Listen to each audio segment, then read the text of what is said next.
What up? This is Gaz545 here, and this is episode 19 of City Cyclists, starting right off at number 10. Here we have a common scenario for this junction. A cyclist zips past the ASL using the filter lane from the left, and they progress further forward than the lights let them see. Should I say they go further forward than they can see the lights. Anyway, you know what I mean. And they just look silly because they're hanging around at the front with no real purpose. And he doesn't get anywhere as well. A few of us overtake him pretty quickly. Number 9. Here you'll see a cyclist cycling on the pavement on the left. I'm using a perfectly acceptable cycle lane, albeit it's a little bit bumpy. There's no real need to cycle on the pavement. I have no idea why he's doing it. Okay, the pavement is rather nice and wide, but you have all those side roads to stop at. What's the point? You also notice this ASL here, rather interestingly, painted completely incorrectly, including the cycling logo, which has the riff triangle painted incorrectly. Well done, Croydon Council, for that. I'll quickly look to my left.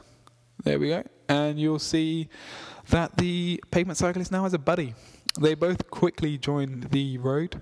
So I suspect they're just cycling on the pavement to avoid this red light. I think I'd much rather prefer them jump the red light than cycle on the pavement. Number 8. You'll see in front there are 2 cyclists, but one of them is more visible than the other. They do both have lights. One of them obviously has a reflective rucksack, which is pretty good when my light shines on it, but that's about it. That's a discussion for another day. And the reason why the other one isn't as visible is A, the batteries are nearly dead, so the light is dim, and B, half of the lights, or should I say 3/5 of the lights, are covered by their mudguard. So as a suggestion, A, carry 2 lights, B, charge your batteries, and C, don't block your lights with your mudguards. That way you'll always be visible on the road. Number 7. This one's more of a comical thing, and it's comical for the ending because, I won't ruin it, I'll tell you when we get to it. I stop behind this car that's indicating left. I see no real reason to move further forward. Okay, there is space in the ASL, but I know lots of cyclists will always push further forward, and I don't want anyone to be stuck next to the left of that car, so I'm hoping people behind me stop, and they do. But this one cyclist pushes through, should I say weaves through the rest of us, and a bloke behind says, "Oh, silly cyclist," right there. So if you watch this, say hello. Number 6. Again, another thing in theory rather than any big issue. Stopping alongside vehicles at stoppings. Really not the best of ideas. As a cyclist, the time you wobble the most is when you're setting off your lowest speed. So that's when you need to have most amount of space for control of your bicycle. And especially if you're using like a clipless system where you never know, it always happens to someone, you can't get your foot in and you wobble a bit. And you also notice they're hugging the curb a bit, not really that wise. The cyclist in front of the one in front, or the one that falls over now, is using some headphones and is distracted by what he's playing and decides he wants to change it. So he stops and changes it. It's not really advisable to use headphones in city traffic, but some people do. But if you do, try not to get distracted by it. You know, I saw him later on down the road, cycling along the road and trying to change the music at the same time rather than stopping, and it really does present a risk. Number 4. Shortly we'll see a young youth cyclist doing what I would call a rather pathetic endo, or a stoppie, whatever you want to call it, and jumps the red lights. Nearly, if that motorcycle was going a little bit quicker, might have got hit. But yeah, little stunts. I don't know, always amusing to see. I remember one with a little kid on a BMX doing some stunts trying to impress us, and that was funny. Anyway, number 3. You notice the bus in front is in the cycle lane. Nah, crap happens. Just live with it. And this gentleman to my left squeezes through. It happens, live with it.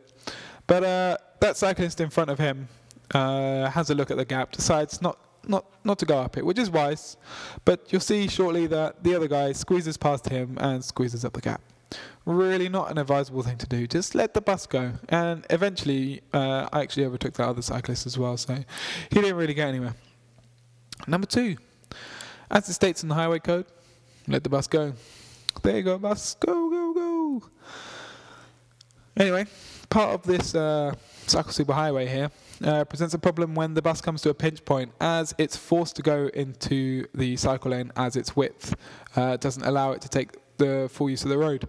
And this cyclist to my left obviously hasn't clocked onto that already, and unfortunately gets very close to getting squished. Very, very, very, very, very close.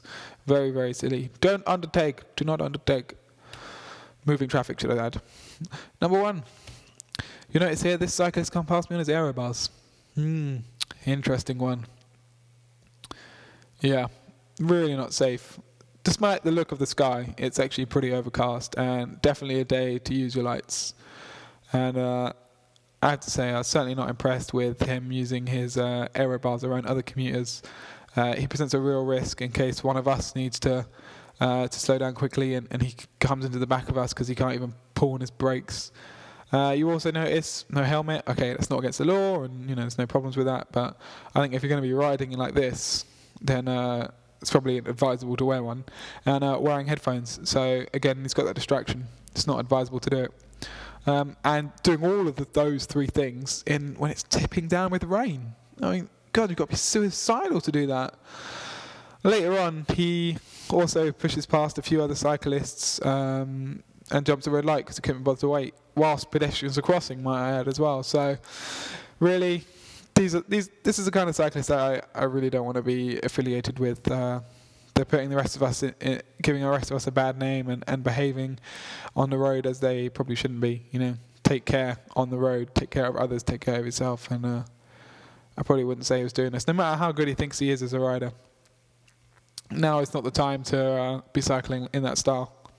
Anyway, that's it for this week. I hope you've enjoyed it. Leave your comments. I'm also still taking submissions from other cyclists, road users, etc. that use video cameras and see some silly cyclists. I'll put some details in the description below on how you can send those to me and how you can contact me. I'm looking forward to any submissions that anyone has. Anyway, thanks for watching. Goodbye.